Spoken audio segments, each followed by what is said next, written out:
وكفى وسلام على عباده الذين اصطفى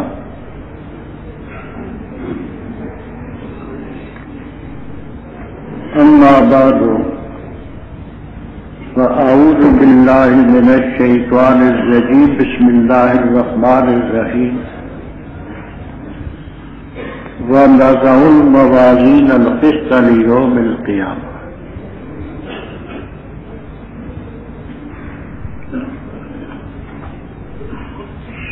بطور تمہید کی ضروری گزارش ہے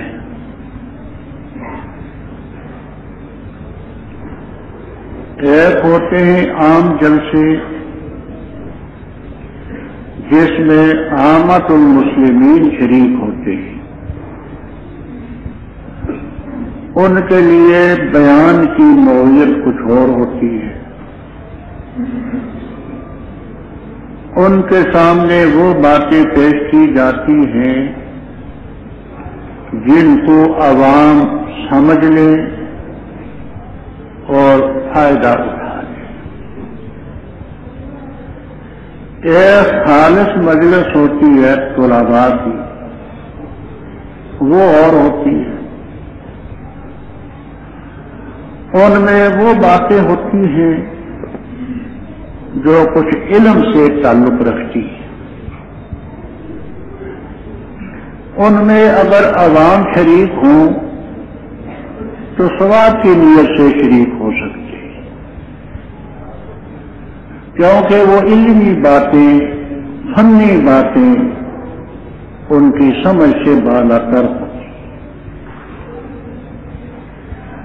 بخاری شریف کا ختم ہو، قرآن کریم کا ختم ہو، کسی اور حدیث شریف کا ختم ہو، تو یہ مرحلہ بڑا مشکل ہوتا ہے، کیونکہ اس میں وہ حضرات بھی شریک ہوتے ہیں جو پڑھتے ہیں، لازمی طور پر ان کے لیے بھی کچھ تھوڑی بہت علمی باتیں کرنی ہوتی ہیں جو عوام کی فہم سے بالا تر ہوتی ہیں، اور اس مبارک موقع پر عامت المسلمین بھی اپنی عقیدت کے اظہار کے لیے شریک ہوتے ہیں، اس لیے ہمیں ان کو بھی ملحوظ رکھنا پڑتا ہے کہ ان بیچاروں کے پلے بھی کچھ پڑ جائے تو بیک وقت سوار اور پیدل لشکر کی کمان مشکل ہے کہ سواروں کو بھی کھینچو، پیدلوں کو بھی کھینچو، مشکل ہے۔ اس لیے علماء سے گزارش ہے کہ اگر کوئی علمی بات چھوٹ جائے تو شکوہ نہ کرو، اور عامت المسلمین سے درخواست ہے کہ اگر کوئی علمی بات آ جائے تو گلہ نہ کرے، کیونکہ دونوں کو بیکوت سنبھالنا ذرا مشکل بات۔ پہلی بات یہ ہے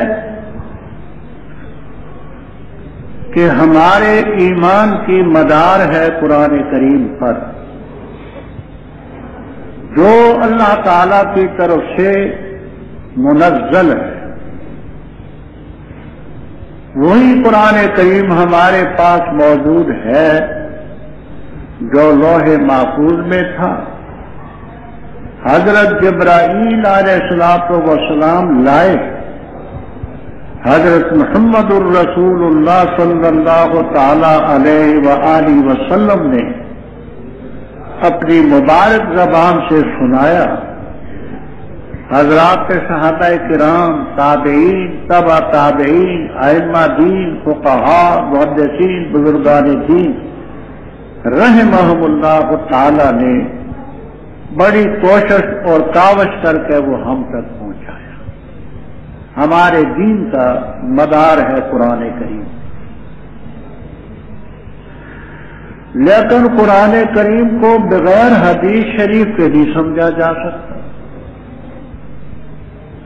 اگر کوئی شخص یہ کہے کہ میں قرآن کریم کو حدیث کی شرح اور تفسیر کے بغیر سمجھنا چاہتا ہوں، سمجھ سکتا ہوں، بالکل نادان اور احمق ہے، کیونکہ عامت المسلمین بھی جہاں موجود ہیں۔ اس لیے سمجھانے کے لیے ایک دو باتیں میں عرض کرتا ہوں۔ قرآن کریم میں متعدد مقامات پر نماز کا حکم ہے۔ اقیموا الصلاۃ، یقیمون الصلاۃ، مقیم الصلاۃ، نماز قائم۔ اب ہم قرآن کریم میں اقیم الصلاۃ پر عمل کیسے کریں؟ حدیث کو اگر بالفرض نہ مانا جائے تو نماز کیسے قائم ہے؟ صبح کی نماز ہے، فرض کتنے پڑھیں، سنتیں کتنی پڑھیں؟ ظہر کی نماز ہے، اس میں کتنی سنتیں ہیں، فرض کتنے ہیں، کس طرح ادا کریں؟ عصر کی نماز ہے، مغرب کی نماز ہے، عشاء کی نماز ہے۔ جمعے کی نماز کے متعلق آتا ہے کہ اذا نودیت، جس وقت جمعے کی اذان ہو وقضیت الصلاۃ، نماز ادا کر لی جائے، تو اب پتہ نہیں کتنی رکعتیں۔ تو ارکان اسلام میں سے ایک اہم رکن ہے نماز۔ حدیث کو ہم اگر بالفرض نہ مانیں تو یقین جانیے کہ ہم اقیم الصلاۃ پر بھی عمل نہیں کر سکتے، پتہ نہیں کیا کریں۔ کیسے یہ دعویٰ کر سکتے ہیں اور کیسے یہ دعویٰ کیا جا سکتا ہے کہ حدیث کی ضرورت نہیں؟ اسلام کے ارکان میں سے دوسرا رکن ہے زکوٰۃ۔ وآتوا الزکوٰۃ، زکوٰۃ دو، یؤتون الزکوٰۃ، مومن زکوٰۃ دیتے ہیں۔ اب حدیث کو ہم ایک لمحے کے لیے نظر سے اوجھل رکھتے ہیں، تو زکوٰۃ کس طرح دے؟ سونے میں کتنی ہو، چاندی کا کیا نصاب ہے، جانوروں کا کیا نصاب ہے، سامان تجارت کا کیا نصاب ہے؟ اگر حدیث کو ہم نہیں لیتے تو آتوا الزکوٰۃ پر عمل کیسے ہوگا؟ موٹی موٹی باتیں ہیں، ان میں سارے طبقے آسانی سے سمجھ سکتے۔ اسلام کے ارکان میں سے ایک حج بھی بڑا رکن ہے۔ حج قرآن کریم میں آتا ہے کہ وَلْيَطَّوَّفُوا بِالْبَيْتِ الْعَتِيقِ وَلِلَّهِ عَلَى النَّاسِ حِجُّ الْبَيْتِ۔ حج بھی مصدر ہے کثرے کے ساتھ، حج بھی مصدر ہے، دونوں قرآن پاک میں مستعمل۔ اب اتنا تو ذکر آتا ہے کہ بیت العتیق کا طواف کریں، پر اس کی تشریح کہاں سے ہوگی کہ کہاں سے شروع کریں، کہاں ختم کریں، کتنے چکر لگائیں؟ صفا مروہ میں سعی کا ذکر ہے، پر کہاں سے شروع کریں، کہاں ختم کریں، کتنے چکر لگائیں، کچھ۔ یہ تو بڑی بڑی موٹی موٹی باتیں تھیں کہ نماز رکن اسلام ہے، زکوٰۃ رکن اسلام ہے، حج رکن اسلام ہے۔ ہمیں بغیر حدیث کے ان کی سمجھ بھی نہیں آ سکتی۔ ظاہر بات ہے کہ جب تک بات سمجھ میں نہ آئے عمل کیسے کرے؟ لہذا جو حضرات یہ دعویٰ کرتے ہیں کہ حدیث کی ضرورت نہیں ہے، صرف قرآن ہی ہے، بالکل بے بنیاد تھا۔ قرآن کریم کی حیثیت آپ سمجھنے کے لیے متن سمجھیں، اور حدیث شریف اس کی شرح اور تفسیر۔ عالم اسباب میں ہم متن کے بھی محتاج ہیں، شرح کے بھی محتاج ہیں۔ اور یہ بھی اچھی طرح ذہن نشین کریں بات کو کہ فقہ اسلامی بھی قرآن اور حدیث سے الگ کوئی شے نہیں ہے۔ اگر فقہائے دین اور محدثین کرام کی خدمات کو نظر انداز کریں گے تو کوئی چیز نہیں سمجھ آئے۔ حدیث شریف میں دو چیزیں ہیں اہم، ایک سند ہے، سند کہ بیان کرنے والے سے لے کر حضرت صلی اللہ علیہ وسلم کی ذات گرامی تک تمام کے تمام راوی ثقہ ہوں، عادل ہوں۔ یہ کام حضرات محدثین کرام رحمہم اللہ تعالی نے کیا۔ دوسری بات ہے اس حدیث کے اندر جو معنی ہے اس معنی کو سمجھ، معنی کو سمجھنے کے لیے فقہائے کرام رحمہم اللہ تعالی کی حاجت ہے، عالم اسباب۔ تو حدیث کو سمجھنا دو چیزوں پر موقوف ہے، سند پر، معنی۔ حضرت امام ترمذی رحمہ اللہ تعالی سیاستہ کے مصنفین میں سے، ترمذی شریف ان کی درسی کتاب ہے۔ کتاب الجنائز میں ایک حدیث کا معنی بیان کرتے ہوئے فرماتے ہیں کذالک قال الفقہاء وہم اعلم بمعانی الحدیث، کہ یہ بات اسی طرح فقہاء نے بیان فرمائی ہے اور حدیث کے معنی کو فقہاء ہی بہتر سمجھتے ہیں۔ کذالک قال الفقہاء وہم اعلم بمعانی الحدیث، ترمذی میں موجود ہے۔ یہ الگ الگ چیزیں نہیں ہیں، سند کا سمجھنا بھی ضروری ہے، معنی کا سمجھنا بھی ضروری ہے۔ محدثین کرام رضی اللہ تعالیٰ عنہ سے نگاہ ہٹا کر حدیث کی صحت حکم نہیں سمجھ آ سکے، اور اس کے معنی سے جو مقصود ہے مغز، اس میں فقہائے کرام رحمہ اللہ تعالیٰ کی رائے کو لینا پڑے۔ یہ سب دین کے خدام ہیں، خدام۔ تو عالم اسباب میں یہ ساری چیزیں مربوط ہیں، کوئی کسی کے ساتھ اختلاف نہیں ہے، بات صرف سمجھ لیجیے۔ حدیث اور سنت میں فرق بھی کرتے ہیں اور ایک بھی کہتے ہیں۔ محدثین کرام رحمہم اللہ تعالی کا ایک گروہ یہ کہتا ہے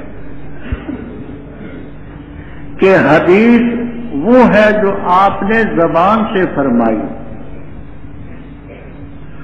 اور سنت وہ ہے کہ جو آپ کے عمل سے سامنے۔ جمہور اکثریت کہتی ہے کہ حدیث اور سنت دونوں ایک مفہوم۔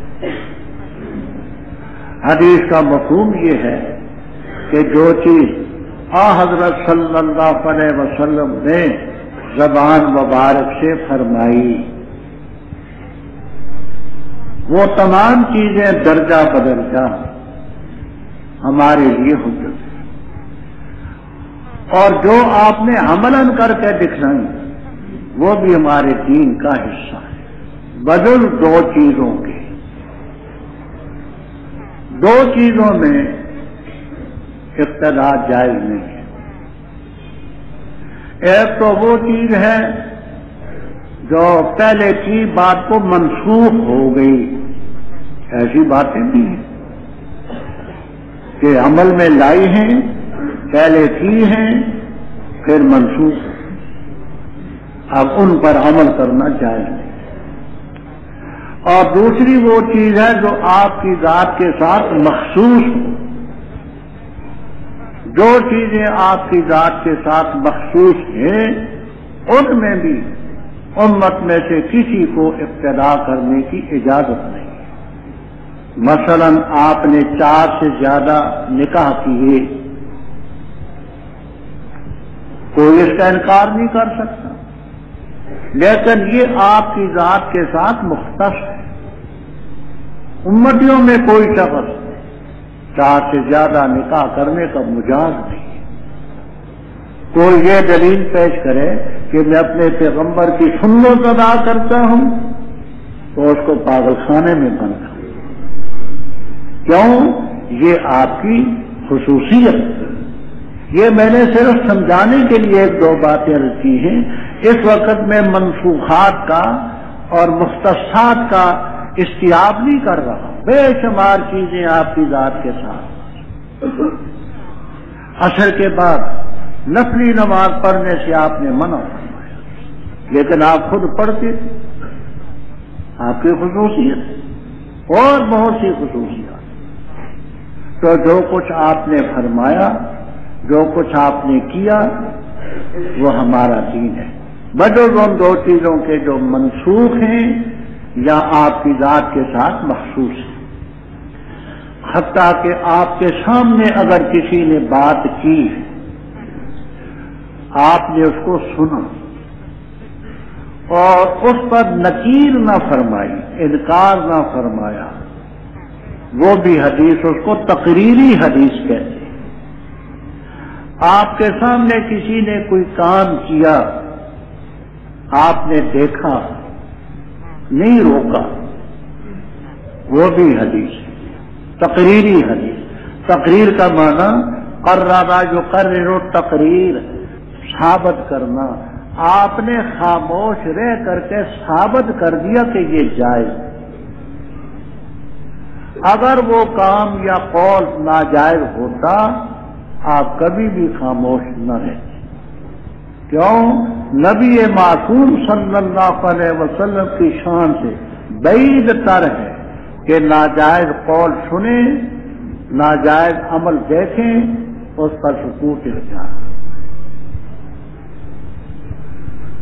حدیث کی بہت سی کتابیں ہیں، ان میں اہم کتاب ہے بخاری شریف۔ جمہور امت کا یہ مقولہ ہے، اصح الکتب بعد کتاب اللہ البخاری۔ تمام کتابوں میں اللہ تعالی کی کتاب کے بعد صحیح بخاری کا درجہ بہت اونچا۔ امام بخاری رحمہ اللہ تعالی کا نام تھا محمد، والد گرامی کا نام تھا اسماعیل، دادا گرامی تھے ابراہیم اور دادا تھے مغیرہ۔ نسب نامہ یوں ہے، محمد ابن اسماعیل ابن ابراہیم ابن مغیرہ ابن بردزبہ ابن بززبہ۔ یہ چار نسلیں تو مسلمان، بردزبہ مجوسی تھے، ان کے باپ بززبہ بھی مجوسی تھے، ایران کے باشندہ تھے۔ حضرت امام بخاری رحم اللہ تعالی کے پردادا مغیرہ یمان جوفی کے ہاتھ پر مسلمان ہوئے، جو اس وقت بخارا کا گویا کے حاکم تھا، یمان جوفی۔ اسی لیے امام بخاری رحم اللہ تعالی کو الجوفی بھی کہتے ہیں کہ یہ موالات اسلام ہے۔ کنیتی ابو عبداللہ رحمہم اللہ تعالی اجمعین۔ 194 ہجری میں حضرت امام بخاری رحمہ اللہ تعالی کی ولادت ہوئی اور 256 ہجری میں 62 سال کچھ مہینے کم حضرت امام بخاری رحم اللہ تعالی کی وفات ہوئی۔ اور وفات کا طویل قصہ ہے، صرف ایک واقعہ میں عرض کروں گا۔ امام بخاری رحمہ اللہ تعالی نے بہت ساری کتابیں لکھی، ان میں ایک الجامع الصحیح للبخاری، ایک ان کی کتاب التاریخ الکبیر، اور بھی ہیں۔ بخارا کا حاکم تھا خالد ابن احمد، اس کا نام تھا خالد ابن احمد۔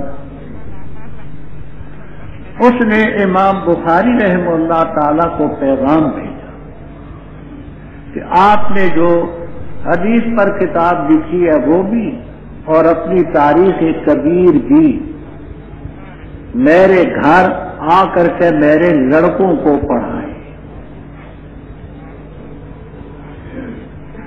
اتنا ذوق تو ثابت ہوا کہ اس وقت کے حکمران بھی دین کی اتنی قدر تو کرتے تھے کہ ان کو پڑھنا چاہیے۔ اتنی بات تو سمجھ آتی ہے نا سب کو کہ آپ میرے گھر تشریف لا کر یہ جامع اور الکبیر میرے لڑکوں کو پڑھائیں۔ امام بخاری رحمہ اللہ تعالی نے فرمایا میں علم دین کو یوں ذلیل نہیں کر سکتا کہ گھروں میں جا کر کے پڑھوں۔ اگر آپ کے بیٹوں کو شوق ہے، آپ کا ذوق ہے، تو آپ یہاں بھیجیں، میں وہاں کر کے نہیں پڑھوں۔ حاکم نے دوسرا پیغام یہ بھیجا کہ اگر آپ میرے بیٹوں کو یہاں آ کر کے نہیں پڑھاتے تو ایسا کریں کہ میرے بیٹوں کے لیے مجلس جداگانہ، عام طلباء الگ بیٹھیں اور میرے بیٹوں کو پڑھائیں تو ان کے لیے الگ مجلس رکھیں۔ امام بخاری رحم اللہ تعالی کے زندہ ضمیر نے اس کو بھی گوارا نہیں فرمایا میں دین میں یہ تفریق نہیں کرتا کہ امیروں کی مجلس الگ ہو، غریبوں کی مجلس الگ۔ حاکم ہوتے ہیں، حکومت کا اقتدار کا نشہ بڑا عجیب ہوتا ہے، جب چڑھتا ہے تو بری طرح چڑھتا ہے، جب اترتا ہے تو بری طرح اترتا ہے۔ تو اس خالد ابن احمق نے امام بخاری رحمہ اللہ تعالی کو جلا وطن کر دیا، بخارا۔ امام بخاری رحمہ اللہ تعالی بخارا چھوڑ کر سمرقند کے قریب خرتنگ ایک چھوٹی سی بستی تھی، سمرقند سے 6 میل دور 2 فرسخ پر اس خرتنگ کی بستی میں پہنچے۔ وہاں حضرت امام بخاری رحم اللہ تعالی کے عقیدت مند تھے غالب ابن جبرائیل۔ یہ جبرائیل فرشتے نہ سمجھنا، آدمی کا نام تھا، مرد کا نام، رحمہ اللہ تعالی غالب ابن جبرائیل رحمہ اللہ تعالی، ان کے عقیدت مند تھے، ان کے گھر میں تھے۔ آگے طویل قصہ ہے، خیر وہ وقت بھی آ گیا کہ امام بخاری رحمہ اللہ تعالی پر لگاتار وہی خرتنگ کے مقام پر ان کی وفات ہوئی۔ آج بھی ان کی قبر مبارک وہی ہے۔ امام تاج الدین سبکی رحمہ اللہ تعالی وغیرہ فرماتے ہیں کہ دفن کیے جانے کے بعد کئی دن مسلسل ان کی قبر سے خوشبو مہکتی اور ان کی قبر سے نور کی شعائیں جیسے ستون ہوتے ہیں ایسے ستون نورانی آسمان کی طرف اٹھتے ہیں۔ علم و عمل کا یہ چراغ گل ہو۔ امام بخاری رحمہ اللہ تعالی نے یہ بخاری شریف 16 سال میں جمع کیا، 16 سال۔ اور تقویٰ کا دیکھیں میرے دوستوں، عزیزوں، نوجوان ساتھیوں، طالب علم، اب تو طالب علم کہنا بھی ٹھیک نہیں، علماء، سمجھ آئی؟ اب جو انچ کی کسر تھی وہ بھی تو پوری ہوگی نا، اب تو کسر کچھ بھی نہیں باقی، اچھا آخری حدیث بھی پڑھ لی گئی۔ تو دیکھیے تقویٰ یہ خود امام بخاری رحم اللہ تعالی فرماتے کہ بخاری شریف میں جو حدیث میں نے درج کی، اغتسل تو پہلے میں نے غسل کیا، غسل کرنے کے بعد 2 رکعتیں نفل پڑھی، پھر میں نے وہ حدیث درج کی۔ اب آپ اندازہ لگائیں کہ 16 سالوں میں گرمی کا موسم بھی آتا ہے، سردی کا بھی آتا ہے، اور بخارا ویسے ٹھنڈا علاقہ ہے، جیسے آج کل ہمیں سہولتیں حاصل ہیں پانی گرم کرنے کی، ان بیچاروں کو حاصل نہ۔ تو ہر حدیث کے بخاری شریف میں درج کرنے سے پہلے غسل کیا اور 2 رکعتیں نفل۔ بخاری شریف میں 7,275 روایت اور غیر مکرر 4,000. تو آپ یوں سمجھیں کہ امام بخاری رحمہ اللہ تعالی نے 7,275 دفعہ غسل کیا اور ہر حدیث کے درج کرنے سے پہلے 2 نفل پڑھے. کتنا تقویٰ ہے، کتنی پیار. امام بخاری رحمہ اللہ تعالی نے سب سے پہلے حدیث نقل کیا انما الاعمال بالنیات، کیونکہ آدمی جب کوئی کام کرنا چاہتا ہے تو سب سے پہلے اس کے دل میں ارادہ اور نیت پیدا ہو. نیت ہو، ارادہ ہو تو پھر اس کے بعد عمل کا ظہور بات ہو. تو پہلی حدیث انہوں نے انما الاعمال بالنیات کی. پھر وہی کا بات، پھر آگے ایمان کا بات. مقصود بالذات ایمان کا بات تھا، کیونکہ تمام عبادات کا مدار ایمان پر. جتنی عبادتیں ہیں، بدنی ہوں، مالی ہوں، قولی ہوں، تمام عبادات کے لیے 3 چیزیں بنیادی قبولیت کے لیے: ایمان، اخلاص اور اتباع سنت. ایمان نہ ہو کوئی عبادت ہو، اخلاص نہ ہو، ریاکاری ہو پھر بھی کوئی عبادت ہو، اور سنت کی پیروی نہ ہو پھر بھی بیکار. تو تمام عبادات کا مدار ایمان، اخلاص، اتباع سنت. لیکن ایمان تو وہ ہوگا جو وحی کے مطابق ہو. آج قادیانی بھی کہتے ہم مسلمان ہیں، ذکری بھی کہتے مسلمان ہیں، راضی بھی کہتے ہم مسلمان ہیں، منکرین حدیث بھی کہتے ہم مسلمان ہیں، بابی بھی کہتے ہیں مسلمان ہیں، بہائی بھی کہتے ہیں مسلمان ہیں. تو ایمان وہ ہے جو وحی الہی کے مطابق. اس کے بعد پھر انہوں نے عبادات کا ذکر کیا. پھر آخر میں کتاب توحید قائم کی. کیوں؟ اس لیے کہ حضرت صلی اللہ تعالی علیہ وسلم کا ارشاد ہے من کان آخر کلامہ لا الہ الا اللہ دخل الجنہ. جس کی آخری بات لا الہ الا اللہ زبان سے ہوئی وہ اللہ تعالیٰ کے فضل و کرم سے جنت میں جاتا. تو کتاب توحید کے آخر میں پھر یہ باب نضع الموازین القسط لیوم القیامہ قائم، کیونکہ نیکی اور بدی کے جتنے اعمال ہیں آخری مرحلہ میزان ہے. عمل کے تولے جانے کے بعد پھر یا جنت ہے یا دوزخ ہے، کوئی چیز اور نہیں باقی رہے. تمام مرحلے ختم ہو جائے. تو امام بخاری رحمہ اللہ تعالی نے باب قائم کیا ہے وَنَضَعُ الْمَوَازِينَ الْقِسْطَ لِيَوْمِ الْقِيَامَةِ، اور ہم رکھیں گے موازین انصاف کے قیامت کے دن. موازین کیا ہے؟ قاضی بیضاوی رحمہ اللہ تعالی وغیرہ حضرات فرماتے ہیں یہ موزون کی جمع بھی ہو سکتی، موزون جو تولا جائے گا عمل. اگر موزون کی جمع ہو تو اعمال تو کثیرہ ہیں، پھر اس کے جمع ہونے میں کوئی اشکال نہیں. اور یہ میزان کی جمع بھی ہے، میزان کی جمع ہو تو پھر یہ جمع کیوں لائے؟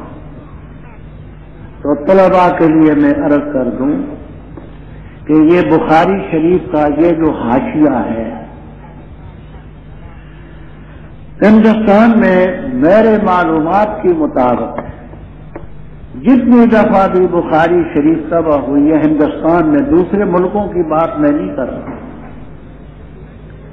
ہندوستان میں جتنی دفعہ بھی بخاری شریف طبع ہوئی ہے اسی حاشیے کے ساتھ طبع، اس کے 24 اور 25 پاروں کا حاشیہ حضرت مولانا احمد علی سہارنپوری رحمہ اللہ تعالی، مولانا احمد علی سہارنپوری رحمہ اللہ تعالی نے حضرت پر فالج کا حملہ، فالج کے حملہ ہونے کے بعد بہت پریشان تھے، ساتھیوں نے اتنا پریشان ان کو زندگی میں کبھی نہیں دیکھا تھا۔ بعد کم فہم لوگوں کے ذہن میں یہ خیال ہوا کہ موت سامنے نظر آ رہی ہے، دوسرے کہنے لگے نہیں موت سے اتنا نہیں ڈرتے، کوئی خاص بات۔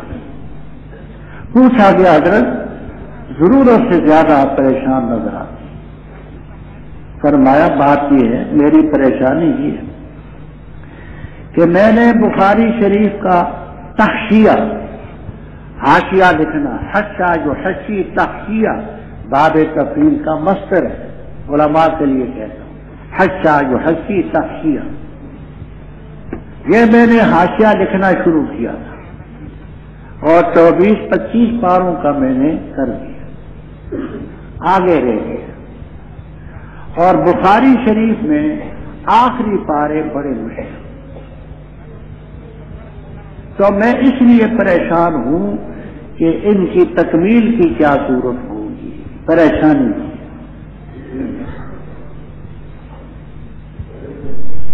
اللہ تعالیٰ نے دل میں یہ القاء کیا کہ مولانا محمد قاسم ناگوتی رحم اللہ تعالیٰ کے صبر کر دو، یہ مولانا احمد علی سہارنپوری رحمہ اللہ تعالیٰ نے مولانا محمد قاسم نانوتوی رحمہ اللہ تعالیٰ بانی دارالعلوم دیوبند سپرد کا۔ کچھ لوگوں نے اعتراض بھی کیا کہ حضرت اتنا اہم کام ایک نوعمر آدمی کے ناتجربہ کار آدمی کے سپورٹ کرتے ہیں، تو حضرت نے فرمایا میری بصیرت، میری فہم اور سمجھ یہ ہے کہ اس وقت اس سے زیادہ موزون آدمی ہمیں نہیں مل سکتا۔ حضرت کی جو بصیرت تھی وہ بالکل بجا تھی، حاشیہ آپ کے سامنے، آخری جو مشکل ترین پارے تھے 5-6، یہ حضرت نانوتوی رحمہ اللہ تعالی کا ہے۔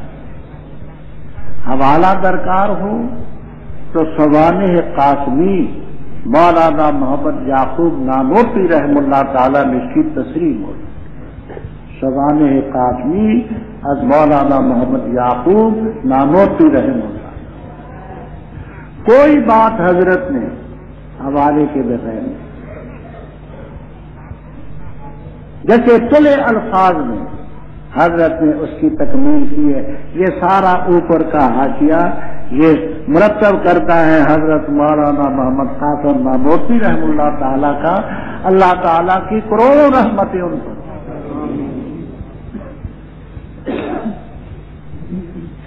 تو یہ آخر کا حاشیہ حضرت ہے، اس میں فرماتے ہیں کہ موضوع اگر میزان کی جمع ہو تو آیا وہ ترازو متعدد ہوں گے؟ یہ قول بھی نقل کیا ہے کہ ترازو متعدد ہوں گے، لکل شخص، ہر آدمی کے لیے جدا جدا ہو۔ یہ قول بھی نقل کیا ہے کہ ہر عمل کے لیے جدا ترازو۔ جب اعمال بھی زیادہ ہیں، اشخاص بھی زیادہ ہیں، تو اس سلسلے میں جمع لانے میں کوئی اشکال نہیں۔ یہ بھی لکھا ہے کہ ترازو ایک ہو تو جمع تعظیمی، بہت بڑی ترازو، تو قرآن کریم میں جمع تعظیمی کیا، یہ بات بھی حضرت کے اوپر اصولی طور پر نقل کر دی ہے کہ اہل سنت والجماعت کے جتنے طبقے ہیں وہ اس بات کو مانتے ہیں کہ ترازو حق ہے، المیزان حق۔ معتزلہ فرقہ کہتا ہے کہ میزان سے مراد میزان نہیں ہے بلکہ میرا عدل مراد ہے، تعویل کرتے۔ علماء جانتے ہیں کہ حسن بصری رحمہ اللہ تعالی کا حلقہ درس ہوتا تھا مدینہ طیبہ میں مسجد نبوی، اس میں سینکڑوں پڑھنے والے ہوتے۔ ایک شخص تھا مدینہ طیبہ کا واصل ابن عطا، اس کا نام تھا، واصل فاٹ کے ساتھ، 80 ہجری میں پیدا ہوا، اونٹ پٹانگ اس کا دماغ،